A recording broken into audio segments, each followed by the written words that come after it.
sports flowing in their veins. Mackey and Judd on Score North and ScoreNorth.com. Yes, we bring you a special bonus episode of Mackey and Judd on this Monday. And as you'll see, we've booted Judd Zulgad from the room because he doesn't appreciate the art of professional wrestling like we do. And we're going to replace Judd Zulgad with someone who does. A 7-time world champion, Le Champion, the demo god himself, the best in the world at what he does. And he's headlining the Quake by the Lake card on AEW Dynamite this Wednesday live at Target Center, downtown Minneapolis, where he goes one-on-one with the interim AEW champion, Jon Moxley. Noted 1980s hockey fan, Chris Jericho, joins the Mackey and Judd show. I'm here. Late 70s, early 80s was my hockey forte for sure. Especially Bill Goldsworthy. I just love that name. I had Bill Goldsworthy hockey card. I know that's kind of early 70s, but Bill Goldsworthy is a great hockey name too. It just screams missing 5 teeth. You know, it just kind of you kind of picture what he looks like. Yeah. Like a comb over. You notice there's always so many classic hockey players with names that nobody else has. You ever notice that? Yeah. Give us a few of your favorites. Do you know anybody else with the last name of Yzerman? Do you know anybody else with the last name of Gretzky? Cicerelli? Cicerelli, Curry. I mean, like they just go through it. Broughton. Yeah. Broughton. I mean, Madonna. They're all like made up video game Howard names. Chuck. Yeah. I mean, I'm going over to Joe Howardchuck's for a beer. Never happened. Said nobody ever. There's never been anyone else named Howardchuck. So it's interesting to me. And if you were to tell someone, I'm going to go over to Joe Howardchuck's for a beer, they'd say, oh, that guy was an early 80s hockey player for sure, right? No, he's got the same last name. Oh, okay. No, that never happens. Yeah. Hey, Joanne Gretzky, my girlfriend, invited me over for dinner. No, it never happened. Never. One family named Gretzky in the world, and Wayne is part of it. So there you go. That's amazing. Tell our audience, what are your Minnesota connections? Well, my wife is from Minnesota. She's from Hibbing. Up in the Iron Range. So we've been going there. I mean, we've been married for 22 years. We've been going up to Lake Vermilion, up just, like I said, outside of Chisholm. That's where it is. And I've been going there usually every summer for the last 22 years. So there's a connection there. And plus I grew up in Winnipeg.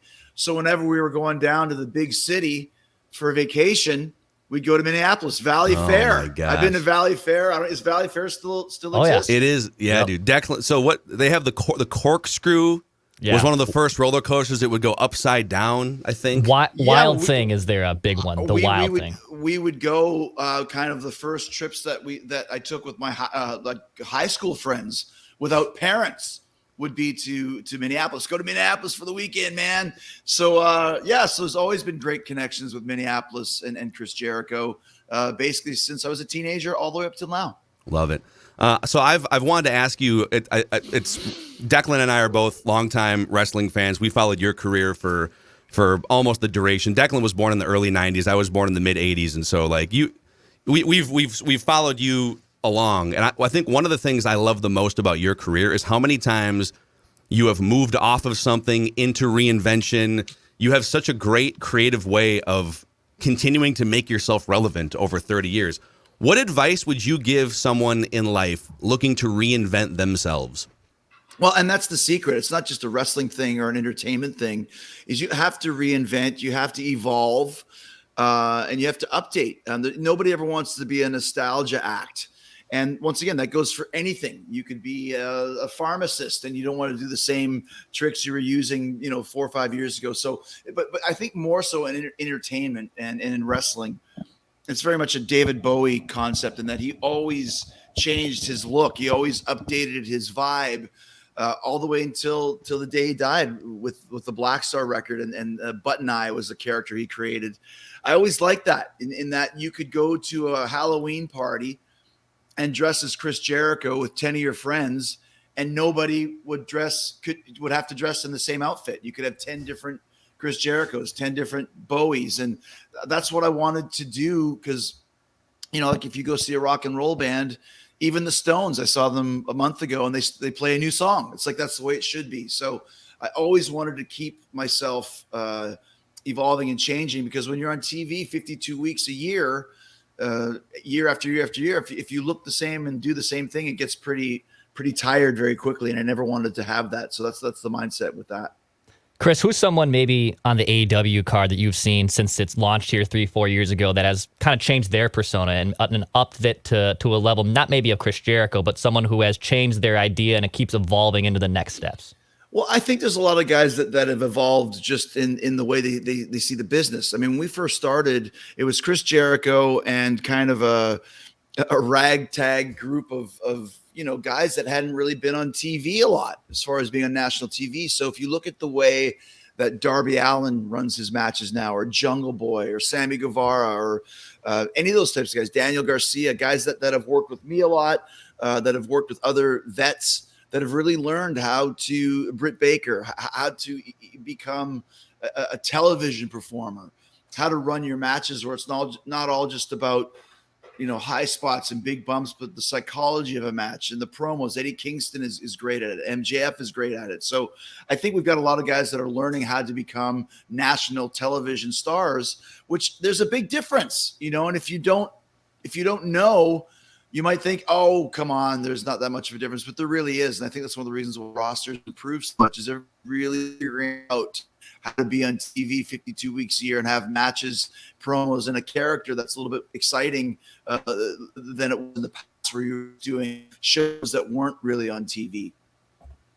Chris, who taught you the most about to what you just said? All right, you're going to go from being someone who's trying to get all the physical things down and the moves to no, you are a TV entertainer. You are a performer in front of thousands and millions of people.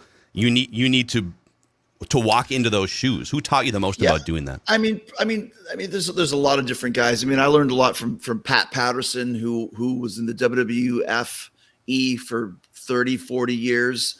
He taught me a lot about the psychology of wrestling. Obviously, I learned a lot about the pageantry and the show business aspect from Vince McMahon.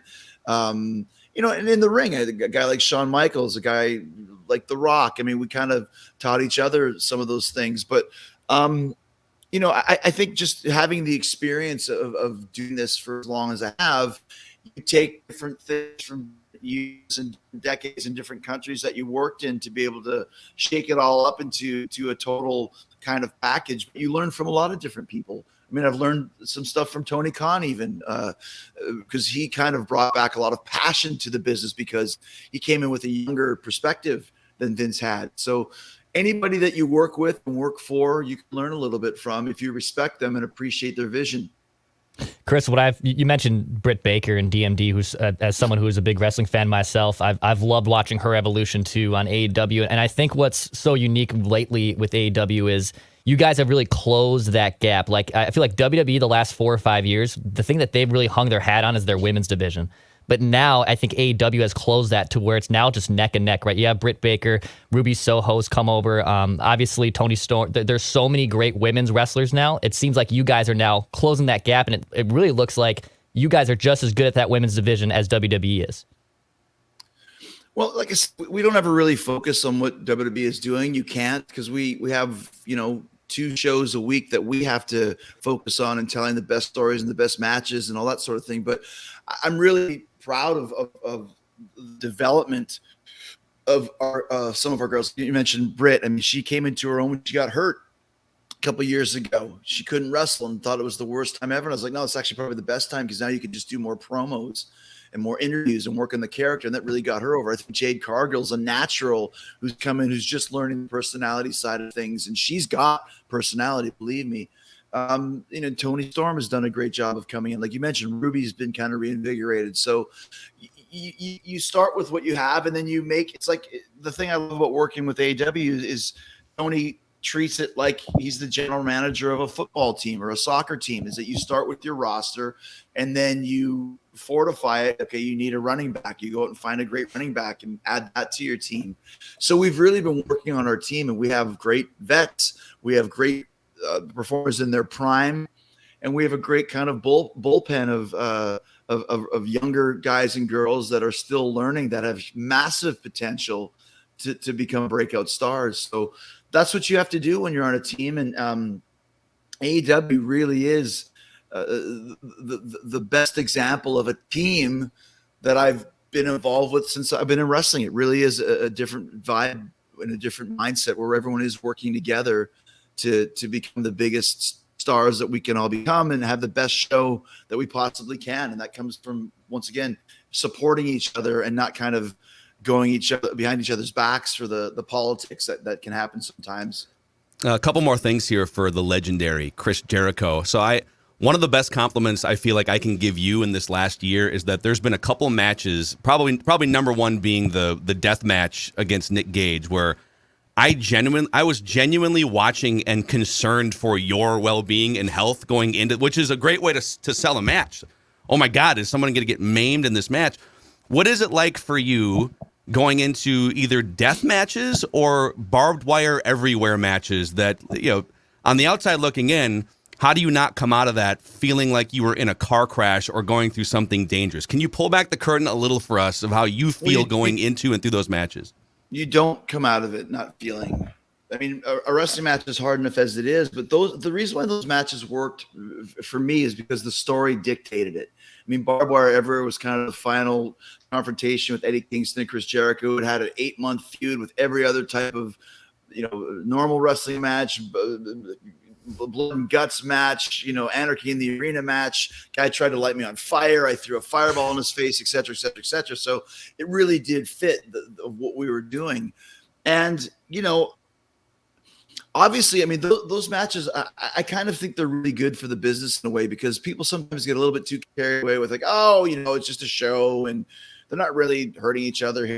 And obviously you try not to hurt each other, but you get hurt all the time, bumps and bruises.